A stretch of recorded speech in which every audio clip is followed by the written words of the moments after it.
बड़े मोहल्ले में रहने वाली सब औरतें उस एक औरत को भोली कहती थीं क्योंकि वो हर किसी पर यकीन कर लेती थी। मगर एक दिन उसके भोलेपन ने उसे ऐसे जाल में फंसा दिया जहां अपनों ने ही फायदा उठाया और बाकियों ने मुंह मोड़ लिया। जब सच सामने आया तो पूरा मोहल्ला शर्मिंदा होकर खड़ा हो गया। आखिर वो सच कौन सामने लेकर आया था? किसने सारे हकाइक इकट्ठे किए? इन सब सवालों का जवाब जानने के लिए कहानी को मुकम्मल देखें। ये कहानी है गुलनगर की, जो गांव का एक छोटा सा मोहल्ला था। मगर वहाँ सब एक दूसरे को अच्छे से जानते थे, क्योंकि सब लोगों का एक दूसरे के घर आना जाना ऐसे था जैसे एक बड़ा सा खानदान इकट्ठे रह रहा हो। उसी मोहल्ले में रहती थी सुगरा, जो सादा दिल और नरम मिजाज रखती थी। जब भी किसी को कोई मदद की जरूरत पड़ती तो वो सुगरा के पास आता और सुगरा बिला झिझक उसकी मदद करने को तैयार हो जाती।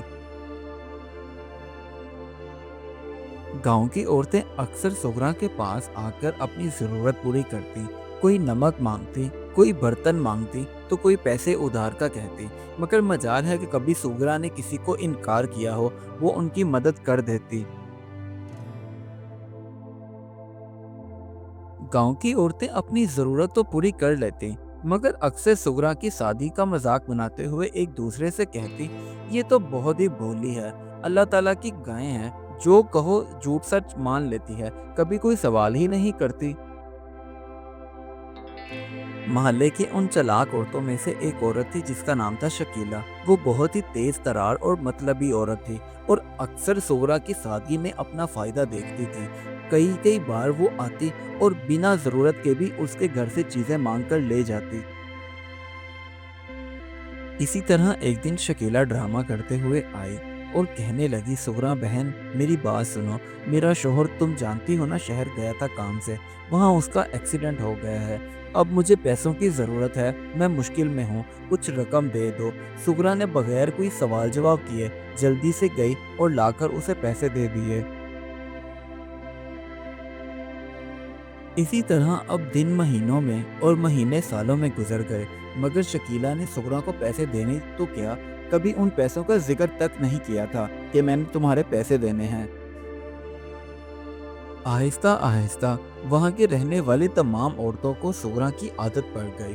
किसी को कोई भी छोटा सा मसला भी पेश आता तो वो भागती हुई सुगरा के घर आती और उससे आकर अपनी ज़रूरत पूरी करती और साथ में उसकी सादगी का फ़ायदा भी उठाती।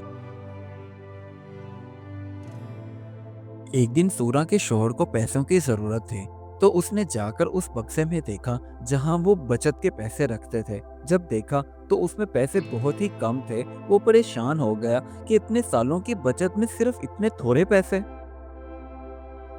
अब वो बाहर आया और अपनी बेगम से पूछने लगा, सुगरा मेरी बात सुनो, तुमने तो बचत के बहुत सारे पैसे जमा कर रखे थे, अब वो कहाँ गए? उसमें तो थोड़े से पैसे हैं। तो वो कहने लगी, सरताज मैंने गांव की कुछ लोगों की मदद कर दी है।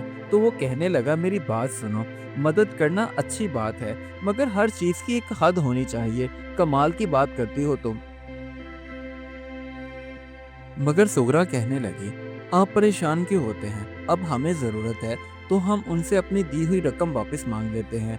मैं सबको जानती हूँ, यहाँ के रहने वाले सब लोग बहुत अच्छे हैं, इसलिए कोई धोखा नहीं देगा। इससे पहले कि सोगरा अपनी दी हुई रकम गांव की औरतों से वापस मांगती, शकीला ने पहले ही गांव की कुछ औरतों को इकट्ठा किया और एक अफवाह फैला दी कि सोगरा गांव के दूसरे इलाकों में जाकर भीख मांगती है, इसीलिए इसके पास इतने पैसे होते हैं। तो बहनों तुम लोग उससे बच के रहना, कहीं ये ना हो तुम भी उसका शिकार हो जाओ। शकीला की इस झूठी अफवाह ने गांव की औरतों पर इतना असर दिखाया कि वो बेचारी सुगरा जब भी घर से बाहर निकलती तो गांव की औरतें उससे बात करना तो दूर, उसे नजरअंदाज कर देती। अब वो बेचारी जो पहले सबकी मदद करती थी, अब अकेली रह गई थी। एक दिन शकीला ने उन तमाम औरतों को इकट्ठा किया जिनके साथ मिलकर उसने ये अफवाह फैलाई थी। तो उनसे कह रही थी, कितना मजा आया, हमने जो इससे पैसे लिए थे वो देने भी नहीं पड़े, उल्टा औरतों ने इसके साथ कता ताल्लुकी कर दी है। ये बात वहाँ खड़ी गांव की एक बुजुर्ग खतून ने सुन ली। उसने सारा सच जाना और उसके बाद उसने गांव की तमाम औरतों को इकट्ठा किया और शकीला की सारी हकीकत बयान कर दी। सारा सच जानने के बाद गांव की तमाम औरतें शकीला की तरफ गईं और उससे सवाल जवाब करने लगी। तो वो घबरा गई सब औरतों को देखकर और आखिरकार उसके मुंह से सच निकल ही आया। अब वो सारी औरतें शकीला को कहने लगी, तुम्हें शर्म आनी चाहिए थी। एक भला मानस औरत पर तुमने इस तरह का झूठा इल्जाम लगाया। और इल्जाम भी क्या लगाया तुमने? उस बेचारी ने तो अपनी दी हुई रकम वापस मांगनी थी और तुमने उससे पहले ही उस पर अटैक कर दिया। शर्म से डूब मरो तुम। अब शकीला और उसके साथ वो औरतें जिन्होंने मिलकर सुगरा पर इल्ज़ाम लगाया था, वो सुगरा के पास गई और हाथ जोड़कर माफ़ी मांगते हुए कहने लगी, बहन हमें माफ़ कर दो। तुमने हमेशा हमारी ज़रूरतों का ख्याल रखा और बदले में हमने तुम्हें रुसवा किया। हमें अपनी गलती का एहसास हो गया है और गांव की तमाम औरतों को भी हमने सारा सच बता दिया है, इसलिए हमें माफ़ कर दो। उस सारे हादसे के बाद सुगरा ने सीख लिया कि मदद जरूर करो, मगर अक्ल के साथ, क्योंकि दिल बड़ा होना अच्छा है मगर आंखें बंद करना नहीं। इस कहानी से हमें ये सबक मिलता है, हर किसी पर अंधा यकीन मत करो। नेकी जरूर करो मगर अपनी हिफाजत के साथ, क्योंकि सादगी खूबसूरत है मगर सादगी में होशियारी जरूरी है। Do like my videos and don't forget to subscribe my YouTube channel. Also press the bell icon.